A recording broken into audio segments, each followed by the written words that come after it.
So in today at my home gym, Progress Works, training upper today. It is a solo session, so I won't be training with Carlton just because everything what's going on with my shoulder just doesn't make sense me sort of training with him and holding him back just because of what I can do and what I can't do, because I literally just go by feel in this workout, and you'll see that as we get going during the workout. So let's get started. So the first exercise I'm going to do today is just to work my core. So because of everything what's been going on with my shoulder, I'm unable to do a hanging leg raise. So my variation of that is a dead bug. A dead bug is really good to work your core stability. It's going to work your transverse abdominis, rectus abdominis, erector spinae, and also your obliques as well. So for me, I actually find this very, very challenging, and it's more so from the fact that I've not been able to do anything like a hanging leg raise. The difference with a dead bug compared to something like a sit-up, it's working the deeper stabilizing core muscles. So when I'm going into this now, I actually do a slight variation where I'm not stretching my hands overhead just because of my limited range of movement. But what I'm thinking about is tucking my pelvis under, and so my back is so flat against the floor. And then from there, that's where I'm initiating the movement from my core. And you'll probably see throughout this that I find this really, really challenging just because I'm working those deeper muscles on my stomach. And the benefit for me doing this is once I know my core is stable and I've gone through this to just almost like get it activated, when I go to my working sets across my workout, my core feels braced because I'm more mindful and conscious of keeping my stomach pulled in throughout my exercises. So the next exercise I do, which is basically going to help my upper body strength, is actually scapular push-up. So any sort of upper workout I do, I use this as activation. So for everything what's been happening with my shoulder, I'm looking at what I can do to actually strengthen those muscles. If I can create more stability around my shoulder, it helps me when I'm training upper body. So it's also great for strengthening the serratus anterior, which is actually the muscle on the side of your body what's going to help get your arm above your head. So for me, although I can't get my arm above my head, from doing this exercise, I can feel the extra stability what I now have around the area. And also this is a great exercise for your posture and also your breathing as well.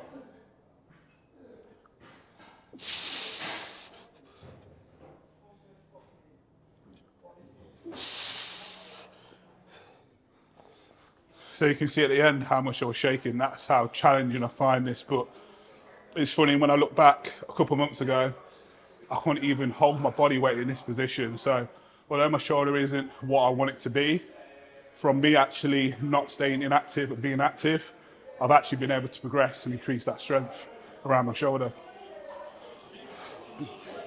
So the first exercise, the upper back lat pull down, and this is basically going to target all the upper back musculature. What you probably notice today is I'm not actually using the logbook, and the reason why I'm not using the logbook is because of everything what's going on with my shoulder. I find it easier for me to just go in and almost auto-regulate. So do this workout how I feel best on that day, because some days if my shoulder's hurting, I can't have the productive workout and hit the numbers from before. So for my enjoyment side of stuff and to keep me still locked into the session, I literally go by feel for the workout. I do have my set exercises and I do know my rep ranges, but I prefer for my upper sessions to just work things this way.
So sort of the cues what I'm thinking about when I'm doing this exercise is when I sit underneath the pads, I'm just coming up onto my toes, because that just keeps me locked in a little bit better from a bracing standpoint with my quads driven into the pad. Then my back, you'll see I'm leaning back and I'm holding that position throughout the whole exercise. The reason why I'm holding that position throughout the whole exercise is it puts me in a position where I'm going to keep all the tension on my upper back doing this pull down. You'll see when I'm bringing the weight down, my back stays fixed, my pelvis is tucked under and my core's tight. So keeping the core tight is going to keep me braced. When I'm driving down, my elbows are coming to the side of my body. But the important point is when I'm stretching up, my back stays fixed and my core's tight. That allows me to get the full stretch up, to really open up and target the upper back on the stretch. But keeping my body fixed in one position is crucial here.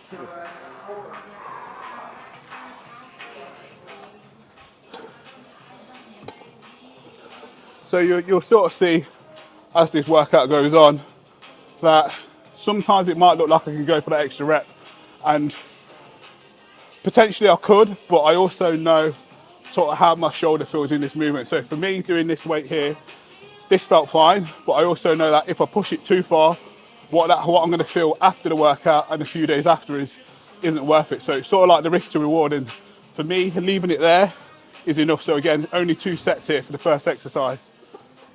Second exercise in this upper workout, the Cybex Eagle Row. So this is a lat focused row exercise. So when I sit into this machine, I actually work it unilaterally. Just lets me focus on that one side a little bit more. When I'm sitting into the seat, I'm setting the chest pad just so I can rest my chest on the pad, but also that I can just about reach the handles. So I don't want to have the pads too far in, because then that will limit my range of movement when I'm actually stretching forwards. When I'm sitting into the seat, what I do is shuffle my body over to the side that I'm working. So if I'm working the left side, I'll shuffle my hips over to the left side. The reason for that is the handles here, the arm path, it actually comes out slightly to the side. And for me to keep it all focused on my lat, I actually need my elbow to be closer to the side of my body. So me shifting over slightly allows me to keep all the tension on the lat, the working side, what I'm working at that time.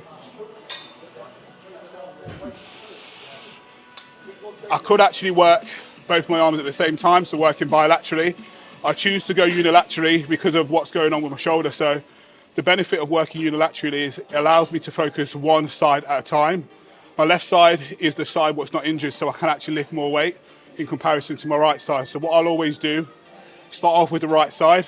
Some exercises, the weight will be slightly lighter on the right side. And then on the left side, I'll lift what I know I can lift on that.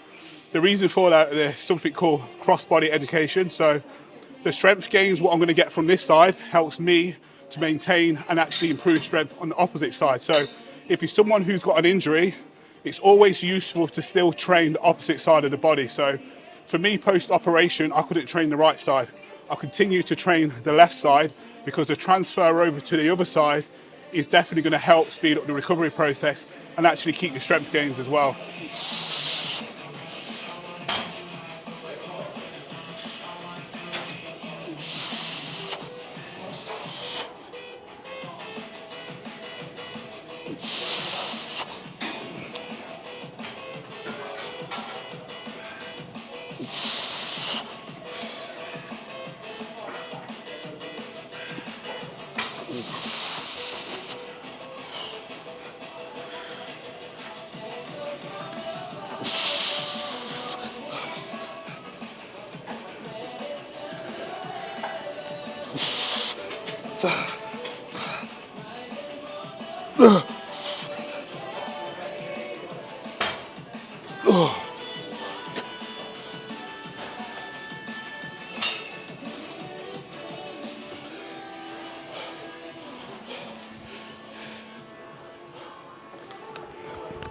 That last rep got pretty hard. Sort of see near the end I was struggling to get that elbow fully short, so getting it right in, getting the weight back. But you see, I kept my breathing in sync and I also controlled the aggression, and I think that's an important part of when you're training.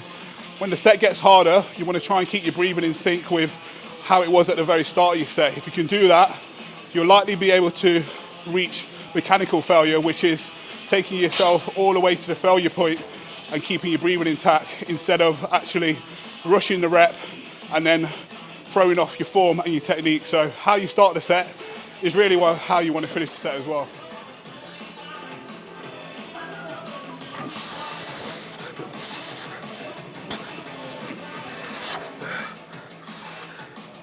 If you've not got a Cybex Eagle Row at your gym, you can set up a cable stack. Set the cable stack height up, use a D handle, get an incline bench, put the bench up, brace onto the bench, have the D handle in your hand, and you can set up in the same way. So there are ways to work around it. If you haven't got a machine like this, you can set it up using a cable stack, and pretty much every gym's got a cable stack. So here I've got two different loads. On my right side, where the shoulder's injured, I've got less weight. On the left side, where my shoulder's good, I've got more weight. The reason for that is the cross education between the body. So lifting the weight I know I can lift on the left side is going to help generate the strength on the right side, the injured side, and that's important for me. So I'm thinking long term here. I don't want to hold myself back in terms of what I can lift on the left side, so I lift and train as I would normally, because I know long term this is going to help my progress, because the strength is going to be transferred over from the left side over to the right side.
Can't even get out of the machine. That's why you need wrist wraps, keeps you locked in. Before I go into the left side, I want to make sure that I've caught my breath before going into the set. The reason why I do that is, although I'm working one exercise here, I'm almost seeing this as two different exercises or two sets. So work one side, catch my breath, so I'm not selling myself short on the reps. For example, if I was doing like a leg press, I wouldn't do a working set and then go straight into another working set. I'll give that exercise the respect it deserves by actually taking my time and catching my breath before doing the opposite side. Same principle goes for this exercise as well.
That's how I want to train, you know, when I can push it a little bit more. A little bit held back on the right side, but it is what it is. I'll still rather do something than do nothing. You'll see here when I'm setting up this exercise, when I'm working unilaterally, that the chest pad is set up so I can just about reach the handle, so I'm not overstretching, but it gives me enough stretch to actually get that full range of movement at the bottom. I'm keeping my stomach against the pad and the chest as well when I'm stretching down in this bottom position. Then when I'm rowing up, I lift my chest up slightly, keeping my core tight and keeping a neutral spine. By neutral spine is everything's in one forward line. Then I row my elbow up to the side of the body, pausing and then stretching all the way back down. Doing that allows me to keep the focus on the upper back and keep the exercise controlled. But you'll see as well, I'm shuffled over to the side I'm working slightly because it just puts me in a better range of movement and the line of path is a lot closer to my body.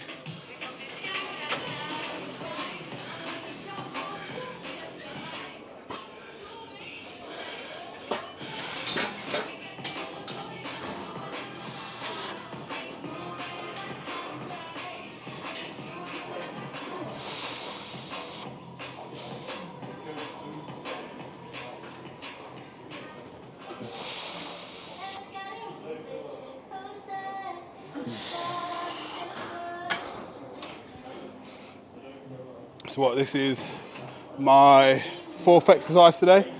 You can see again, now this is now also my 3rd unilateral exercise. So you can imagine this takes quite a bit of time when I'm working each side unilaterally. This should have actually been a standing prone cable lat pull down. I attempted it for about 3 or 4 weeks and it was just too much pain in my shoulder. So I had to switch this exercise. So what I'm doing now is the seated single arm lat pull down. Again, the focus is still on the lat, but it's just a little bit more comfortable on my shoulder. So again, it's me just working around my injury and just doing what I'm capable of doing. I see it as this is still productive work. It's still working the targeting muscle, what I want to work, but it's just working around and keeping myself even more injury free.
So next exercise is a seated rear delt row. Again, this is completely different to what should have been on my workout plan. It should have been a cable rear delt fly. Tried it, just can't do it. The range of movement, what's in my shoulders just isn't there. So I've gone back to what I know works for me and what feels most comfortable. So I'm gonna do my feeder sets now and then sort of talk through how I set it up. Again, MPS max, giving me the aminos and also the whey. I'm in my 8th week of dieting, so my intra-workout carb drink is the Performance Fuel, the orange and mango flavour I think it is, and then I've got the peach iced tea. So as stupid as it sounds and as little as this is, just having a little bit extra flavour during the workout is definitely nice. So in my opinion, the seated rear delt row is the best rear delt exercise. It's the exercise I've been using for the last 2 to 3 years, and it's what's helped to grow my rear delts to what they are now. So what you'll see here in terms of my setup is I have 2 10 kg weight plates in front of me, and the reason for that is I'm using this as a platform to rest my feet. Being able to rest my feet here takes me a little bit further away from the cable stack and it gives me a little bit more range of movement to stretch my arms forwards. When I take hold of the handles, what I'm doing is sitting up nice and tall, keeping my back straight, neutral spine, head in line with my body, and keeping my core tight. When I'm rowing the handles in towards my body, again keeping my core tight. So what I'm doing is rowing my elbow in towards my armpit, and then I'm pausing. So I'm taking it right into the side of my body, pausing, and as I stretch forward, I want to stretch my arm all the way forward, but not round my shoulder. Getting that full stretch is going to really work for the full range of motion.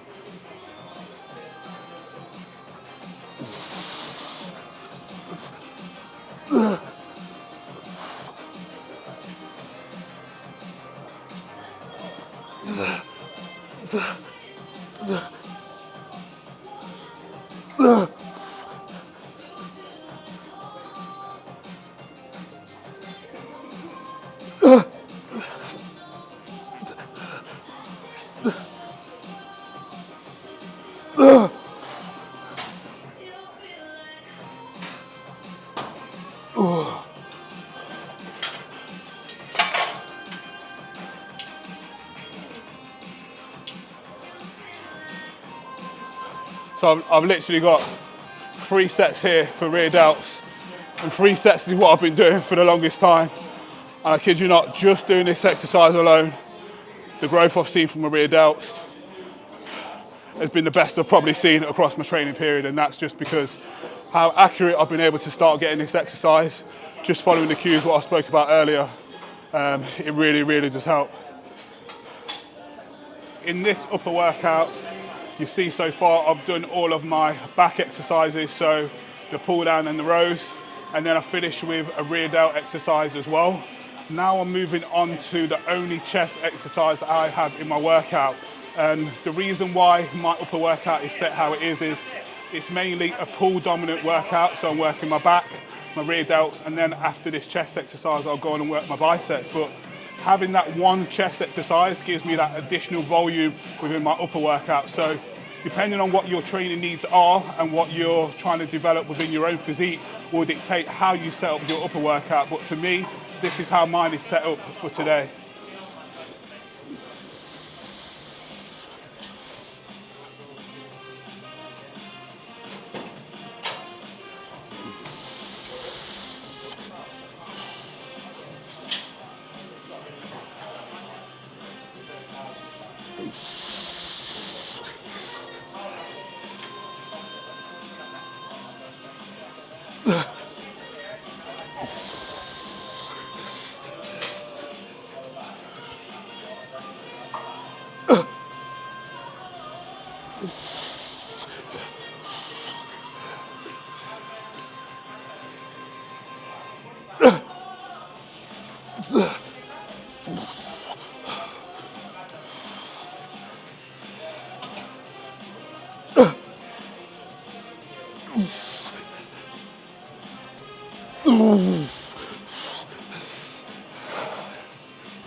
That was only supposed to be a feeder set, but again, it's one of them where I said at the start of the workout, I literally have to go by feel. And for me, that felt like it was perfect for me to go and do a working set. So that's why I continued it. Again, it's not about the weight because the weight's not very heavy, but it's me being able to do enough to stimulate and work my chest. This should have actually been a cable fly exercise, but again, doesn't feel comfortable. So I scrapped that completely from the workout plan and I take a pec deck instead. Still very challenging. You'll notice that I can't go fully in line with my shoulder when I take it back, so I set the handle so it's slightly forward. But it keeps me safe and it still keeps me working, so it's about taking the progress, taking the small wins. Again, it's about doing something rather than nothing.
This is definitely a challenge for me. Going back maybe 4 months, I wouldn't have even been able to do this exercise, but again, it shows that little bit of level of progression. Something I've got to really think about when I'm doing this exercise, especially on this right side, is actually keeping my shoulder down. What my shoulder wants to do and what I want to do is actually lift up. So I've got to be really mindful of just keeping that shoulder down. And the main thing is with the pec deck, you don't want to round your shoulders, you want to keep your shoulders back. So keeping my shoulders down and not rounding it is just going to put me in a better position to actually contract my pec and take any extra strain off my shoulder. Now moving on to the last two exercises, which is working the bicep. First exercise is a standing cable bicep curl facing in towards the machine, which is working my bicep in the shortened position. I'll do this exercise first because I'm weakest in the shortest position. So this is why I take this exercise first before moving on to the next exercise, which is a preacher curl.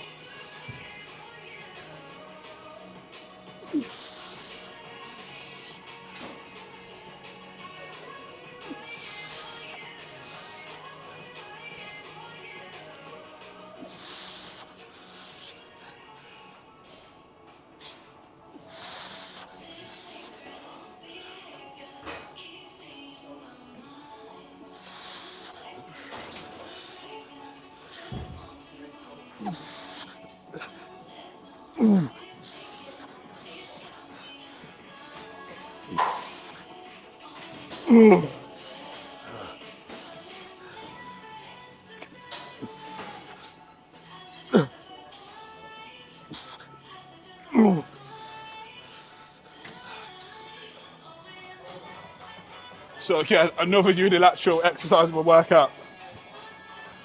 The best tip I can give from whenever you're working unilaterally is line your body up with, if it's a cable stack, with the cable stack. If it was a machine like a lying leg curl, line your body up with that side what you're working. Being able to line yourself up with the side you're working is actually going to give more tension and more focus to that side. So as you've seen when I was doing the seated row, I shifted my hips over to the left if I was working the left side, because it keeps me in one straight path of movement, and the line of path is very important, especially when you're working unilaterally.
Oh.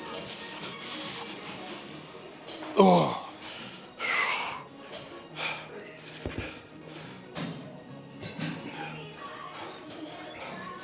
dumbbell preacher curl. This is one of the first exercises I ever done when I joined the gym at 15. A lot of my exercises now are on cables, but something like a dumbbell preacher curl, I think it definitely has a place, and it's one of my favourite sort of exercises to do for the bicep. It's great in the sense that I've got the pad here, so it really isolates my bicep. This is an exercise what targets the biceps brachii muscle, which is the short head of the bicep. You don't need much weight at all for this exercise. You want to think about getting the full range of movement at the bottom, and then when you're coming up the top of the movement, really getting that squeeze on the bicep, holding, pausing, contracting hard, and then taking the weight back down.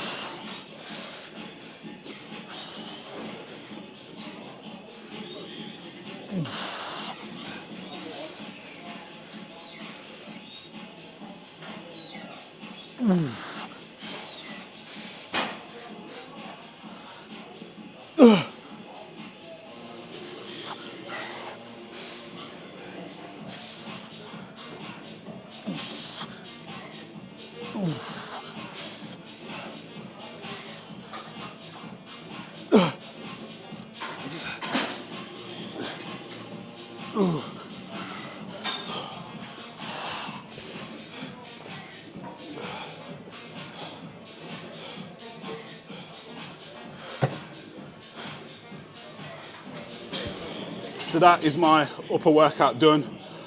Focus mainly on pull.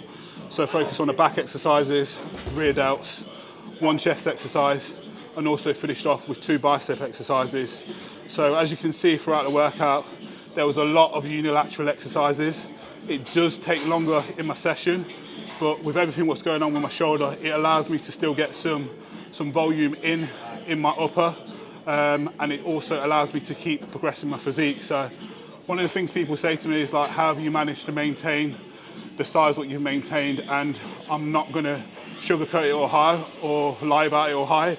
It's been pretty difficult because even in today's session, there's times where I want to push it and lift more weight.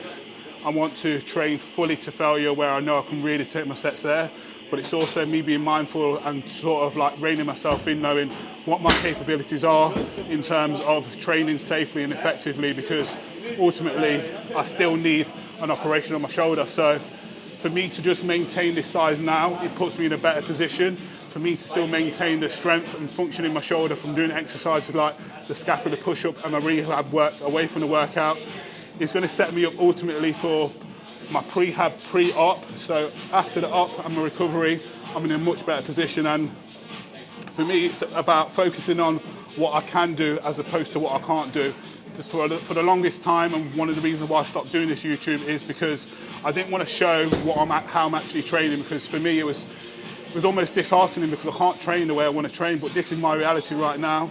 And all things considered, I'd rather still take this progress what I'm doing now than doing nothing. And if you're someone who's got an injury or going through a bit of a hard time with your training, just try and focus on what you can do at that moment in time, because there'll come a time when the tables will turn, and when they do, you'll be grateful that you've kept yourself going and still progressing, because it's going to set you up for what's to come in the future, what will ultimately be in a better position. So that's me. I'm going to finish talking. That's my workout done. Another effective session, solo session. Watch out, as always, for some more content. And the usual, like, share and subscribe. So I'm 8 weeks now into my diet of what's going to be 11 weeks. Definitely seeing the changes now in my physique.